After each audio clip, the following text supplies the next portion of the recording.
The Gemara says you have to be sensitive. I mean, the Torah says we have to be sensitive to everybody. When you annoy somebody, when you're not sensitive, when you're mean to somebody, it's an Isser D'Oraisa. It's a Torah prohibition. Torah prohibition, anybody know what it's called? To really, it's maybe usually translated as to oppress somebody. We're talking about, this class is about relationships between all different kinds, focusing primarily on relationships between man and man, interpersonal relationships. So there's a prohibition that's called ona'ah, Hebrew word called ona'ah. Ona'ah, there's a few kinds. There's monetary ona'ah, and there's words, ona'ah of words. Ona'ah means oppression. That's usually how it's translated. What does it mean to oppress somebody with money? Good morning. What does it mean to oppress somebody with money? It means that you overcharge them, usually.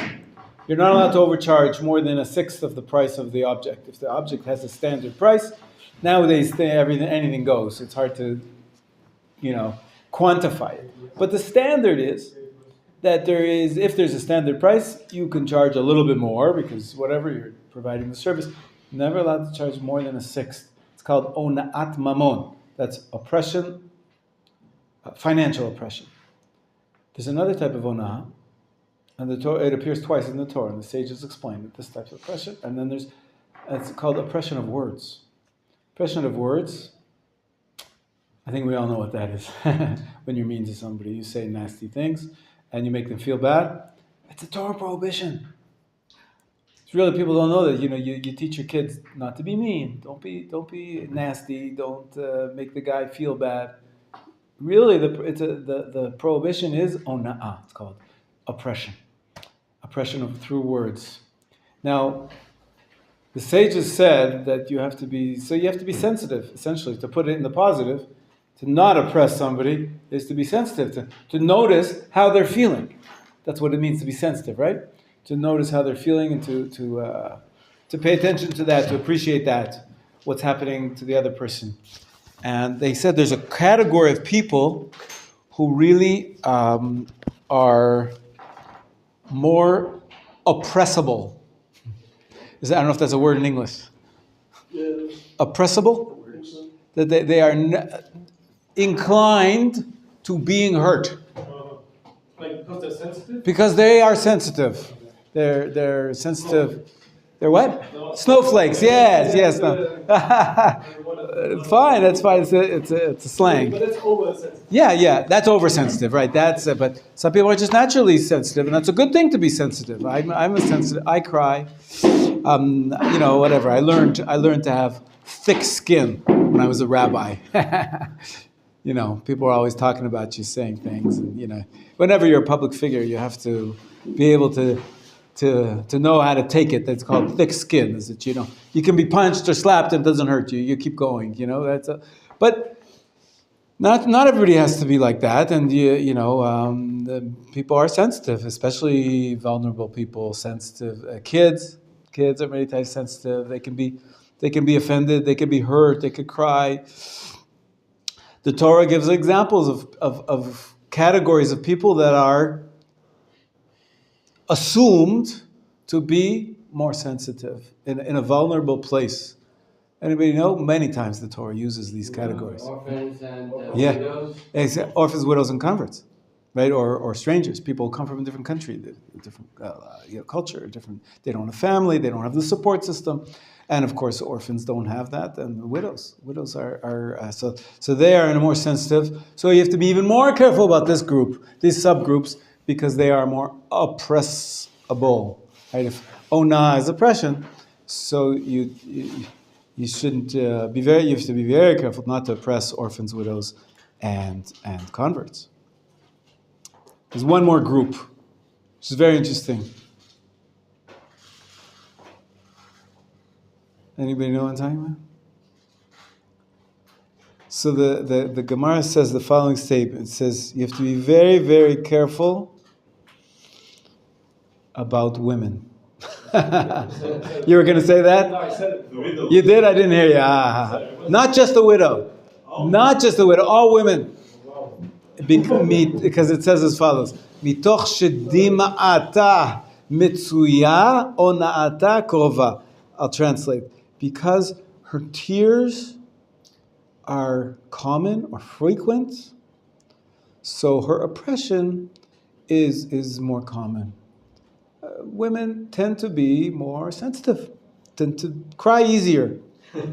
Right? You go to a movie, women cry, men don't, or some men do, some women don't. Obviously, it's not absolute, but the fact that women are more emotional in many circumstances, most women tend to be more emotionally vulnerable or sensitive. Sensitive is not a bad thing; it's a good thing to be sensitive. I cry all the time when I get emotional, and I tell a story. I can cry in an instant. Yeah, I'm not a snowflake, but the Talmud has the statement that women, in general, they cry easier, and therefore they're more oppressible. Mitoch shedim'ata mitzuya, because her tears are more present or easy to come. Her ona'ah, what does that mean, her ona'ah? The prohibition that you'll be transgressing by causing her distress, causing her pain, causing her oppression through your words is more frequent as well. So you have to be more sensitive to women. So I want to say, before we're going to get to Hanukkah and to women in one more second, I want to show you from this week's Parsha. A friend of mine gave me this beautiful interpretation. He said, if you look in the entire Torah, the four most important words were in last week's Parsha. Amazing, amazing words of tremendous human sensitivity. Anyone want to take a guess on it? Who showed tremendous sensitivity to other people's needs? Yeah, what situation? Understanding the dreams of the Pharaoh and revealing them to Pharaoh. So revealing dreams, you're close, but that's not so sensitive necessarily. What do you? There's a part that when he revealed himself to his brother, when he talked with his brothers, He cries. Yeah, that's true. He's always crying. Yeah, Yosef's always crying for sure. He was sensitive, but this is that he personally, subjectively was sensitive. I'm looking for something where he was sensitive to others. Where do we find the Yosef? One second, Josh. I don't know if I'm even remembering it right, but he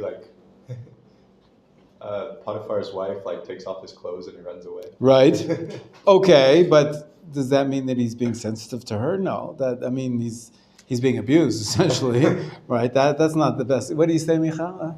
if I can remember, when he was in the jail and he had explained the dreams of the two guys, I thought he was maybe, before he was explaining the other guy, he's like, no, this is not a good story for you. He was showing his face, right? When he told the other one, yeah, you're gonna die. I thought he was expressing his face You're close. You're even closer. It went from the dream of Paro to the dream of the butler and the wine cup bearer of Paro. So you're closer. So when it says, the Torah says as follows: it says that Yosef was in jail, right? He was thrown in jail. Potiphar, then Potiphar's wife. And we don't know how long he was there. It could be years. I don't know. It could be years. Sounds like, he walks into and he was put in charge already, they say, because he was just so successful. He was charismatic. Apparently he was put in charge. So he walks into the jail one day and he looks at Sarah Ofim and Sarah Mashkim and he says to them the 4 words. He says, Madua pneichem ra'im hayom. Why are your faces bad today? Or why do you look depressed? Why do you look down? My friend said to me, they're in jail. Okay. You can imagine what jail's like. I assume they didn't have, 5-star conditions. The dungeons with nothing. And everybody was depressed. Everybody was in the dumps. They probably were every day sad for years on end. Imagine being a prisoner. And yet, Yosef walks in and he notices that something's different. Why are your faces, in English we would say, your faces fallen? Why are your faces fallen today? Why are you sad? Wow. That's a high degree of sensitivity to the other. To notice even when they're always depressed, even more depressed than usual. And that is the moment where everything turns around. Yosef, because of his great sensitivity, they tell him his dreams, he interprets the dreams. A little while later, Paro needs a dream interpreter, they pull him out, he interprets the dream, he becomes the viceroy of Egypt, and it takes a while, but we get to the happy ending afterwards. But really, what was the turning point? He's in the jail, and he says to these despondent men, other prisoners, why are your faces fallen today? And that's going back to our theme, I think it's a beautiful example of how important it is to be sensitive, to notice what's going on with other people and how they're feeling. And it's true, maybe somebody who himself is a sensitive soul, like he said, he himself was crying, he was emotional, he sees his brothers, he misses them, he's angry at them, he's clearly, she shows his emotion, he hugs his brothers when he gives them gifts. He's very an emotional guy, clearly. But the point I'm making now is that he's sensitive to others. Of course, we have to be emotional people ourselves. So this is a beautiful limud from the Parsha. I want to share with you now a little piece of Torah about Hanukkah, and it even has a halachic ramification. Okay, the first is a halacha from the Rambam. The Rambam says, and let me ask you the question while you give this out. If you're very poor. It could happen. Everyone been poor in their lives? Anybody been poor? Yeah. Really, like just not having any free cash. It's just owing money and not being able to spend what you want to spend. So let's say you're very, very poor and you don't have any money except you've got 1 shekel. Okay. And it costs a candle 1 shekel. That's all you have. And so you have a shekel to spare, great. But now, it's not the first night of Hanukkah. It's not the second night of Hanukkah. This year it's going to be, I think, the 5th night of Hanukkah is Erev Shabbat. What are you supposed to do on Erev Shabbat? You're supposed to light a candle for Shabbat. And you're supposed to light a candle for Hanukkah. Which one should you buy? Should you spend the money for the Hanukkah candle or for the Shabbat Hanukkah? You said Hanukkah, why? Because it's 1 a year. Once a year, right? Good thinking. And why is it so important? What is it about? To make the miracle. To publicize the miracle. Beautiful, beautiful. I'm so happy you said that. Because you're wrong. The bottom line, the Rambam addresses this issue. It's based on the Gemara. And the Gemara, surprisingly, says no. You did learn it. Because I had in mind for Hanukkah, you're supposed to sell even your clothing to get the Hanukkah. Yes. That's why it's even more surprising. We know that if you have no money, you have to sell the shirt off your back. Yeah. Borrow, beg. It's such an important mitzvah. And here, if it's just, 1 candle for Hanukkah, for Shabbat, Hanukkah gets pushed to the side. And Shabbat is even more important. Whereas by Shabbat, you don't have to sell your clothes. It's strange. Yeah. Shabbat is more frequent, that's why. No, I don't think so. No. Why do you think? What is the reason by Shabbat? Shalom Bayit. Yafeh. Shalom Bayit. What does that mean, Shalom Bayit? In the original context, what does it mean? You have to light candles so that you have peace in the home. What does that mean? What does a candle bring peace? Peace between man and The light gives peace. Why does it give you peace? Peace in your heart. They bring the example. Your heart is nice, but what? They bring example for Shabbat, for example, like if it's it's dark, you want to come from shul, from davening, and it's dark, there's no light, and you stumble or something, and then you're gonna yell at your wife, or like vice versa. So you're putting together two things, which is very good. But the simple meaning was try to imagine a world without electricity. If you don't have a candle, you're going to stumble and break your neck. You're going to knock into things and you break your neck. You got to go to the hospital. You won't have rest. You'll hurt yourself. You won't be able to enjoy Shabbat. Simple meaning of Shalom Bayit in its original context is you need peace in the home. You need to be able to enjoy your stay. It should be comfortable in your surroundings and not hurt yourself. That's the simple meaning. Now, of course, we know that the term Shlom Bayit turned into a catchphrase for marital peace, peace between the couples, between a husband and wife. Peace in the home as a metaphor, not just because they could have said that it should have comfort in the home. They could have said you could have safety in the home, but they say peace in the home. Peace in the home already brings us to perhaps an additional meaning, and that is who was saying here that one thing will lead to the next. If you break your neck or break your leg, then you'll start yelling at your wife. So they are connected. Obviously, you want to have safety in the home, but Shlom Bayit usually is what the term we use for somebody who's like, in another yeshiva, this class would be called a class about Shalom Bayit. Shalom Bayit means how to make peace in the home. It's about how to have a good relationship. It's about relationships. Shalom Bayit, it became a catchphrase for relationships. So far, so good? Okay, so let's look. Rabbi Sachs has an amazing, he doesn't really add anything, but he gives it a different perspective when with this simple halacha from the Talmud brought by the Rambam, 1 shekel, spend it on a Shabbat candle and not a Hanukkah candle. He says this teaches us an amazing message that I want to follow up on and develop with you today. Okay? So let's read it inside. It's at the top. It's a very short piece by Rabbi Sachs. I got it from the internet, from a Chabad website.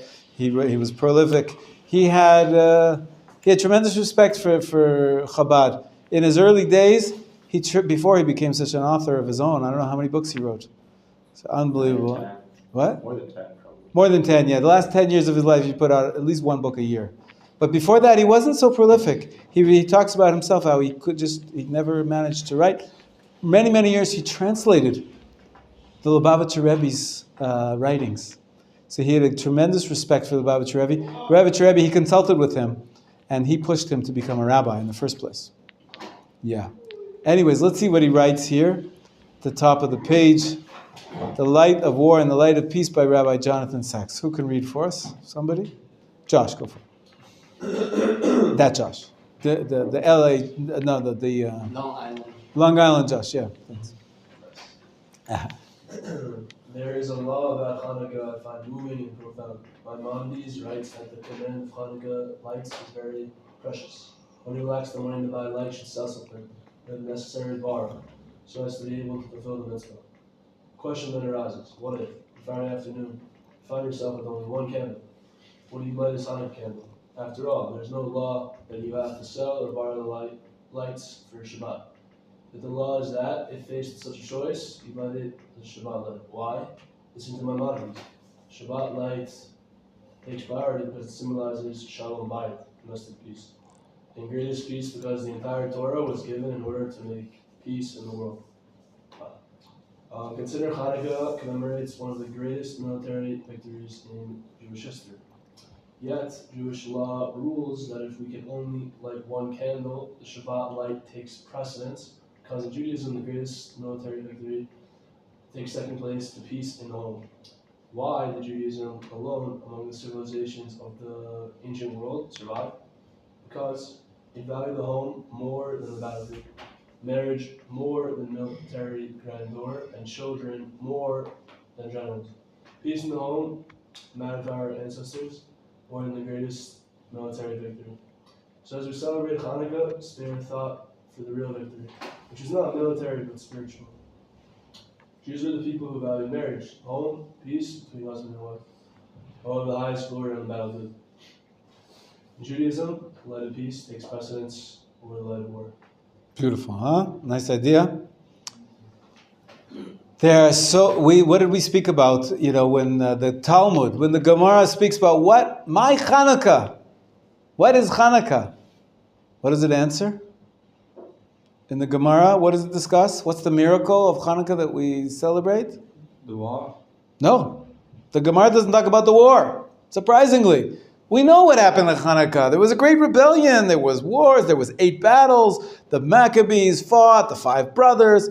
And we know, the elephants and, cutting off the head. There's a lot to be told about the guerrilla warfare victory of the Judeans against the Greek armies. There's so much to be said. And in the Al Nisim we talk about the victory of the few against the many. But in the Gemara, just the oil. My Chanukah, the Tana Rabbanan, that when they conquered, it says when we beat the Greeks, we came into the temple. And they found one tiny little cruse of oil, and it was only supposed to last for 1 day. It lasted for 8 days. Huh? Were those sages of the Talmud so ahistorical? Were they blind to see the tremendous military victory? No, they weren't blind. They had their priorities in a different place. They said, what's going to withstand, because we know there were other victories during the Second Temple period, and at the time there were holidays celebrated for various victories of wars. We don't celebrate any of them.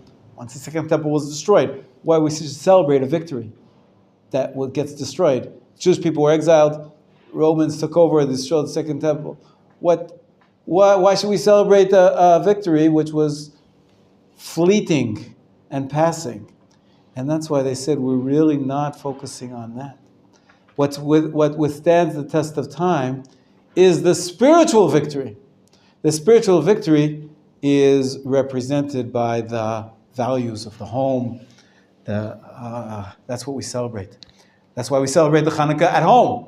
We spoke about it a couple weeks ago, if you remember. I brought you an X-rated midrash. Remember that one, right? With the prohibition of having doors on the Jewish homes, so they couldn't have intimacy, and they couldn't really have a proper Jewish home, and so that pushed their backs to the wall, and until finally they rebelled. Right when the daughter of the Kohen Gadol herself shocked them into battle, into rebellion. So this connects that what we're celebrating is the spiritual victory, and central to that is the value of the home, peace, domestic peace, which is that's why the Shabbat light takes precedence even over the Hanukkah. The Hanukkah candle is amazing. Now, what I want to show you is a fascinating halacha which goes against the halacha. It's a halacha which was practiced by a great rabbi, who was not known to be such a great rabbi. His student surpassed him in wisdom, erudition, scholarship, popularity. His student became the author of the most authoritative halachic work of the 20th century. I'm talking about the Chafetz Chaim. He's known by the name of one of his works, otherwise known by his primary work called Mishnah Brura. You study it. Some of you study it in the other class. And his real name was, anybody know? Rabbi Yisrael Meir HaKohen Kagan. Right. Yisrael Meir HaKohen. He was a great scholar, but he was, like I like to say, I wasn't born a rabbi. He wasn't born the Chafetz Chaim. He had a rabbi, he had a teacher. His teacher was named Rabbi Menachem from Horodna or Grodna in Lithuania. His name was Rabbi Menachem Kaplan. And the Chafetz Chaim, what we call him, the Chafetz Chaim, he went to study by him, and he lived in his house. And he went because he wanted to learn from his rabbi how to practice. And the following thing happened. Let's read the next story. Who's going to read for us the story? Who else wants to read? Josh, it's day of Josh's. So go for it. Rolling down Hofetz Chaim, Rabbi Yisrael Meir Kagan had a Rebbe who was not nearly well known as he was. His Rebbe was a saintly man from the town of Horodna of Lithuania named Rabbi Menachem Kaplan. Those who knew him referred to him lovingly as Reb Menachem K. The Hofetz Chaim made it a point to observe carefully Reb Menachem K's every action and deed, for he knew that anything that Reb Menachem K ever did was done with forethought and good reason. It happened one night during Hanukkah that Hofetz Chaim was in the house of Reb Menachem K. The time for lighting Hanukkah candles came, and the Hofetz Chaim waited for his Rebbe to recite the blessings and light the candles, but Reb Menachem K let the time pass and made no move to light the menorah. Hofetz Chaim was a bit surprised that his Rebbe would let the time slip by, but he didn't dare say anything. More time elapsed, and still Reb Menachem K went about his regular routine without saying anything about the lighting of the Hanukkah candles. An hour went by, and then another hour. Still the menorah was not lit. The Hofetz Chaim simply could not understand the Rebbe's inaction and apparent inattentiveness to this mitzvah. Finally, deep into the night, there was a knock at the door.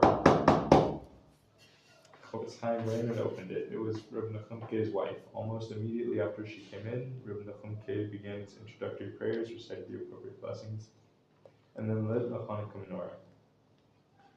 Hofetz Chaim felt that there had to be a lesson here, and so once the flames were flickering, he respectfully asked his Rebbe to explain to him why he had let so much time elapse before finally lighting the menorah. Reb Menachem K explained patiently to his beloved student. The Talmud poses a question. What is the law if a man has money to use for only one candle on the Friday night, Hanukkah? Should he spend it on a Shabbos candle and fulfill the mitzvah of lighting Shabbos candles, or rather spend the money on a candle for his Hanukkah menorah and thereby fulfill the mitzvah of Hanukkah candle lighting? Rabbi Menachem K continued. The Talmud states unequivocally that one is obligated to spend the money for a Shabbos candle. The reason being that the Shabbos candle, aside from the mitzvah involved, adds to Shalom Bayis, peace and tranquility. Thus, a candle that fosters Shalom Bayis takes precedence even over the mitzvah of lighting a Hanukkah candle. I have no doubt, continued Rabbi Menachem K, that had my wife come home and realized that I did not wait for her with the Hanukkah candles, she would unquestionably have been distraught. There would have been tension and perhaps even anger on her part that I didn't show her the courtesy to wait until she returned. Thus I delayed until she came home.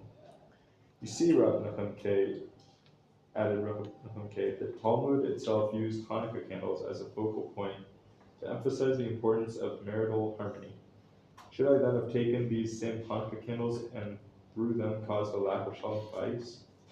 I had no choice but to let the ideal time for candle lighting pass and wait until later to kindle them, at a time that was still consistent with Jewish law. When Rabbi Shalom Schwadron retells this story, he adds an interesting insight. Shalom Bayis in this instance also meant that Reb Menachem K didn't complain to his wife when she finally arrived, that her lateness had caused him to wait so long to perform a mitzvah. He understood that to complain would have fostered ill will as well and minimize Shalom Bayis. It's a beautiful story, and it's halacha l'maaseh, meaning that some rabbis feel that until today, if you have to wait, even though the ideal time is when it gets dark, it's clearly explicit in the Gemara, you should wait for your wife, and the wife should wait for her husband as well, because we want to foster this unity. It's an amazing thing. Apparently, this is also quoted by Rav Cutler, Rosh Yeshiva in America, and also Rav Shlomo Zalman Auerbach in Israel, a great posek, against another one of the Rav Chaim Kanievsky quotes this story as well. But apparently Rav Shalom Elyashiv, Rav Kanievsky's father-in-law, he said that was true when you were lighting inside the house. In any case, there was no issue to catch the passerbys. In various periods of Jewish history, you couldn't light outside. The goyim would give you trouble, anti-Semitism, or they didn't have the aquarium. The lights would go out, and so they lit inside, and the publicizing of the miracles for the home. And so you're going to light at home anyways. What does it matter whether you light at home at 8 p.m. or at 10 p.m.? What's the difference? So, but now Rav Elyashiv said, passed away a number of years ago. He was well known as a great Talmudist, Gadol Hador. He said, now that we light outside, we're back in the land of Israel, we have aquariums, we should really try to do it at the beginning of the night. And that overrides waiting for your wife or waiting for your husband. The time comes, you should light when it's dusk, when it gets dark outside. So this is not a shir in halacha. Halacha l'maaseh, you can rely on this story for sure. Not saying that everybody agrees with this story. But what's beautiful about this story is to show the sensitivity. To appreciate that we're always thinking about, I want to be a good Jew. Between me and Hashem, I want to be meticulous about how to fulfill all the mitzvot. Mitzvah says you got to light precisely at this time, precisely in this way, with the oil, not the wax, right? And I want to get a more beautiful menorah out of silver, not just a plastic, metal one, a simple one. We spend a lot of effort. We learn all the laws. It's got to be on the right, starting from the new candle, left to right to left. Well, so many laws. We're very meticulous about it. It's very good. Cannot take it out of the larger context. The larger context is there's also mitzvot bein adam lachavero. This was between man and man. Personal relationships is a mitzvah, and especially between husband and wife, of course. As we mentioned before, maybe women are even more oppressible, more sensitive than men are, and even though they were married for years, I don't think that they were a young couple. And he was a great rabbi. Maybe she didn't even expect him to wait for her. The rabbi has to do things in the best ideal way possible.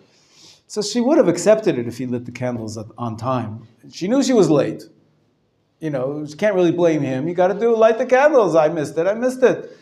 But he was sensitive.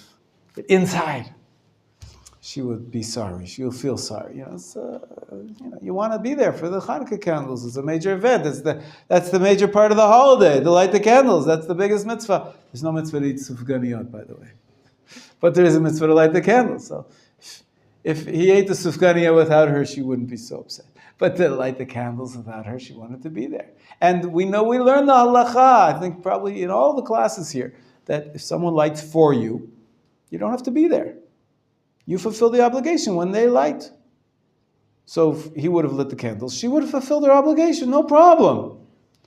It's not a question of just the letter of the law, of the ritual law. Here there's other laws, the laws of between man and man, interpersonal laws. And here it might not even be a law. I don't think it would be prohibited, but there is sensitivity.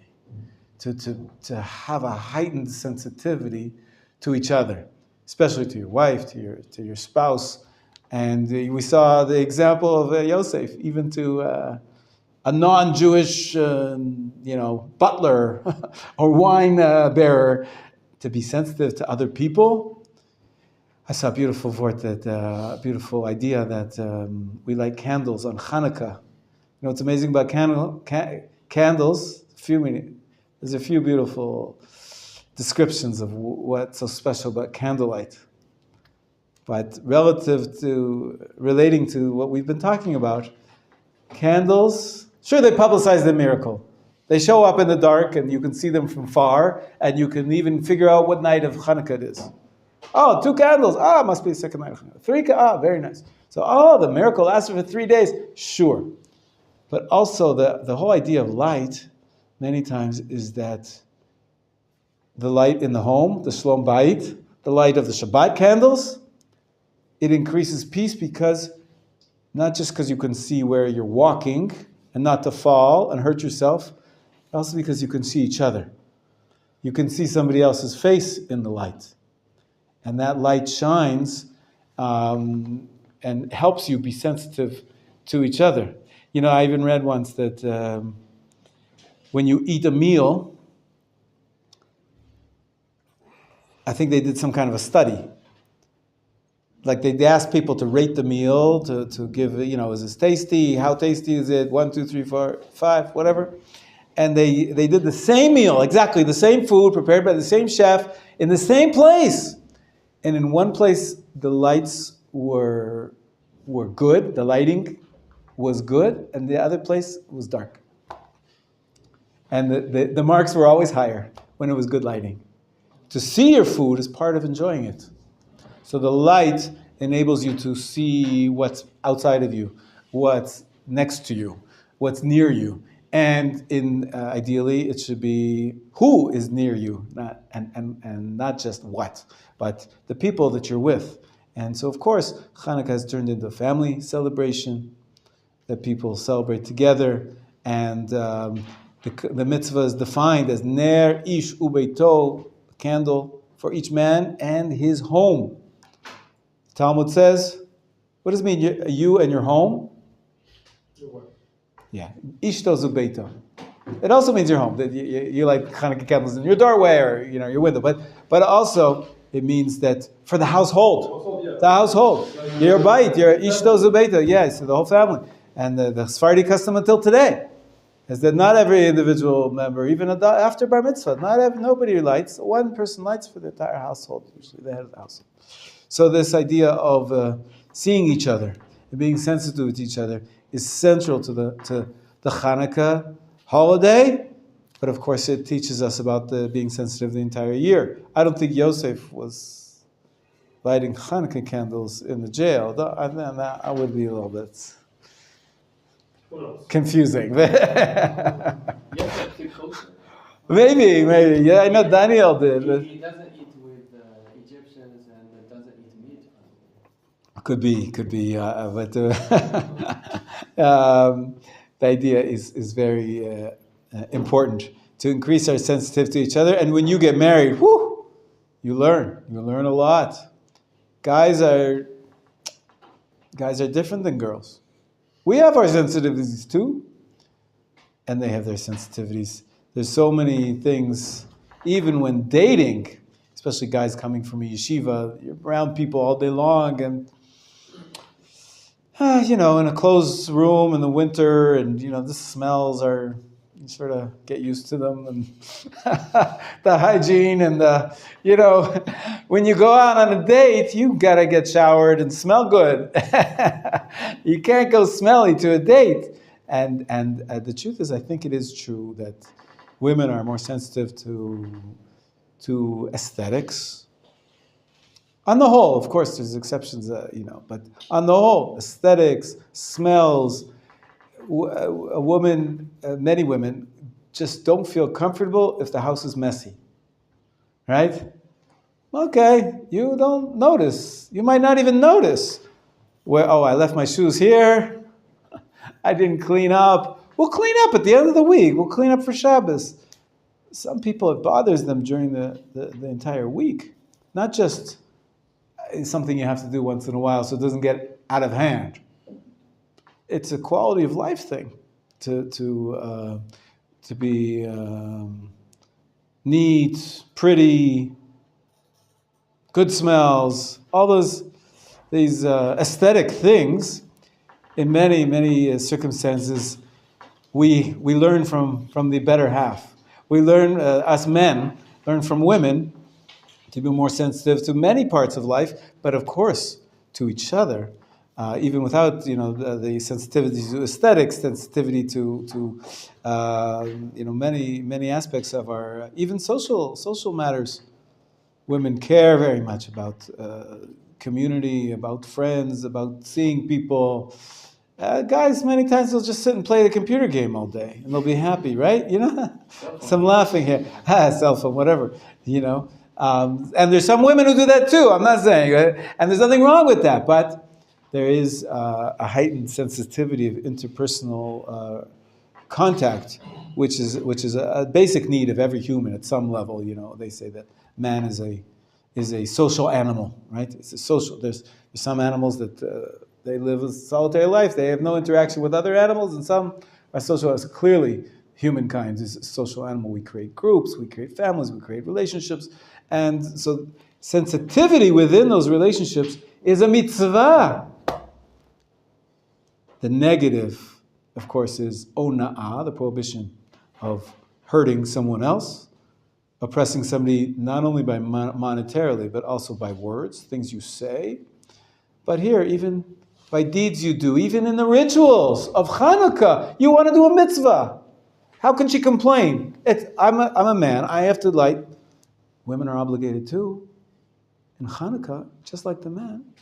And the timing, I know, but there's other considerations. And so this is a beautiful opportunity for us to heighten our sensitivity to each other. You're about to go on a tiyul, most of you, and you're going to be spending time with people. Of course, you're out there to see the beautiful views and to hike.